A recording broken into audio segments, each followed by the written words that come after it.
Welcome back everybody to another episode of Sneaker Updates. This will be Sneaker Updates number 106. If you happen to be new here, feel free to subscribe and enable post notifications. This way you stay 100% updated on every hype sneaker. Essentially, in this series, we go over sneakers that received updates throughout the week. For example, some of those may potentially include some Jordans, Dunks, and more. But with that short intro out of the way, why don't we jump right into the first update. Kicking it off, I have some incredible news for you guys. The moment you have all been patiently waiting for is finally arriving soon. Yes, the Jordan 1 Lost and Found, also known as the Jordan 1 Chicago Reimagined, will be restocking soon. If you recall, this shock drop was rumored 3 months ago, hence I made a video where I discussed the validity of the rumors. And there I stated that technically, these rumors were true, but the shock drop was not scheduled to happen anytime soon. Since then, nothing has changed. The reason these rumors started gaining traction way back then is because some accounts realized that there was stock loaded back end for the Jordan 1 Lost and Found stock keeping unit.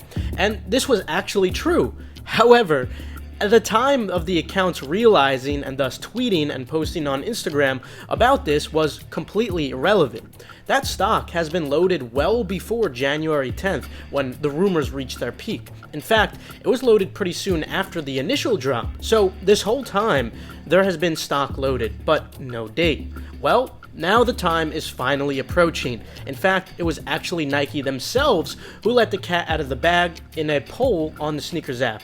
The poll simply stated, if we restock the AJ1 Chicago next week, you would, and the options were keep quiet or tell the group chat.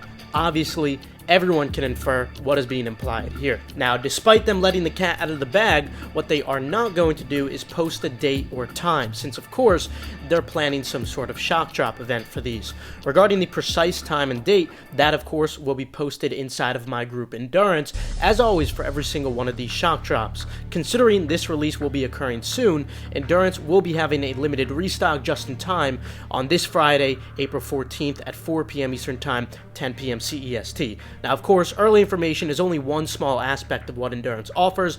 I encourage you to check out the Endurance website and Twitter, as we have many other resources such as free software, low-key flips outside of sneakers, bypasses, the fastest custom in-house monitors, free food, and significantly more. But if you don't intend on joining, that's fine, don't worry, because I still have your back. I also will tweet out when the shock drop actually goes live on my Twitter, KeithAdam10, as I usually do.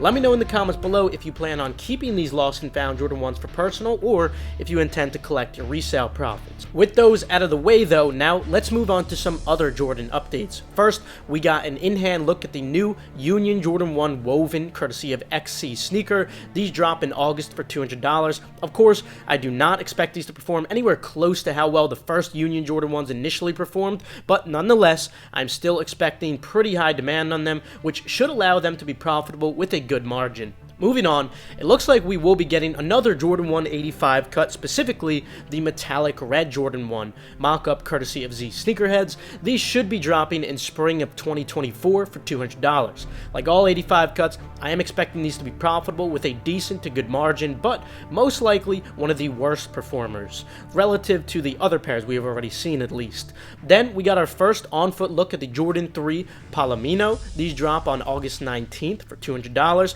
I'd expect these to mostly just be personals unless you have no tax or local buyers, but we'll see as we do get closer to the drop, of course. Next up, I've got some incredible news for everyone who's been collecting for a long time, as I have. First of all, the Jordan 11 DMP is going to be releasing on December 9th for $225. But the great news is that there's going to be 1 million pairs of these produced. Similar to what we saw on the Cool Gray 11s or Concord 11s, Bred 11s, etc., a colorway like the DMP is going to carry such insanely high demand that there will be room for a small profit to lunch money with a subpar to poor margin because there's so much demand on them despite the high stock. And that's fine because the money adds up when you could cop multiple pairs, especially if you don't have tax in your state. But the real reason this is good news is because this pair has been a grail for many collectors such as myself for a very long time, and with 1 million pairs, it definitely seems very probable that anyone who puts in a reasonable amount of effort is going to get a pair of these. Moving on, it looks like the Jordan 4 Bred Reimagined will now be coming with a leather upper rather than the usual nubuck material used. While this is just a mock-up courtesy of Z Sneakerheads, I would expect something very similar to this. Honestly, I'm not a fan of this change, but maybe I'll feel differently when I see the real pair. Let me know how you guys feel about this. Anyway, these drop in March of next year for $210, and regardless of the change, you should still expect these to be profitable with a decent to good margin, potentially better than the white cement Jordan 3. Then we got a confirmed release date for the Jordan 1 Across the Spiderverse. These are set to drop on May 20th for $200.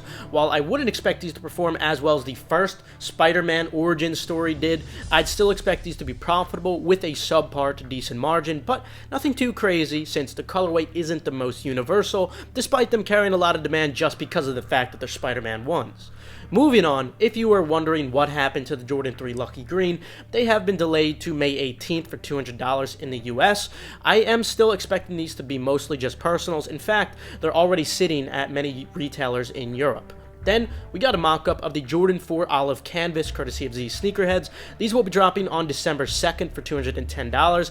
I'd expect these to be profitable with a subpar margin, nothing too notable though. Then, on November 25th for $200, we'll be seeing the return of the Jordan 3 Fear. I'd expect these to mostly just be personals, unless you have local buyers and no tax. Similarly, the Jordan 12 Cherry will be dropping on November 28th for $200, and I'd also expect these to be mostly personals, unless you have no tax and local buyers. Then, on October 25th, we'll be seeing the Jordan 1 Low 85 Cut Neutral Gray release for $170. Despite these being an 85 cut, since they are Jordan 1 Lows and priced high at $170 relative to most lows, I'd say these are mostly just personals, but we'll see as we approach the drop, as I'm not totally sure. Then, on October 14th for $180, the Jordan 1 Mauve will be dropping.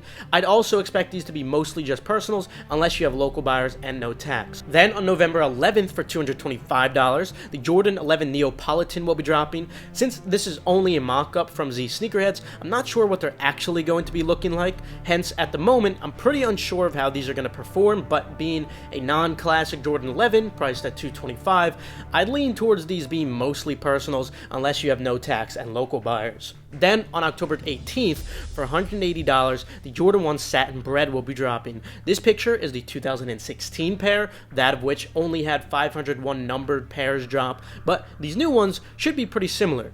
Because of the hype on the last pair and general demand for the Bred colorway, I'd expect there to be potential for profitability, but definitely nothing too crazy based off how poorly the Patent 1 Breds performed, but we'll see of course. With Jordans out of the way, now moving on to some miscellaneous sneakers. First, we'll be seeing the Jackie Robinson Air Force 1 release on April 15th for $120. While demand is far lower than the Dunks, there might be potential for lunch money with a subpar to decent margin on these, especially with a low retail of $120. As of right now, demand definitely looks pretty decent. Moving on, the SB Dunk Low April skateboards will be dropping this summer for $120. I would expect these to be profitable with a good to very good margin. Moving on, the Ja 1 Day 1 has been delayed to April 19th. In case you didn't catch my video yesterday, I am still expecting these to be profitable with a decent to good margin based on how prior pairs performed, especially with a low retail of $120. Anyway, that's all I have for you guys today. Remember, the limited endurance restock will be Friday, April 14th at 4 p.m. Eastern Time, 10 p.m. CEST. Subscribe and enable post notifications. This way you stay 100% updated on all hyped releases. Also, feel free to check out the other links in the description below for reliable, fast, residential proxies. You can feel free to follow Gargantua on Twitter if you want to keep up with the progress or restocks. And last but not least, make sure to follow Keith Adam 10 and Personals for You. This way you guys stay updated on all urgent info like I was mentioning today. With that though, I will see you guys later. Have a fantastic rest of your day.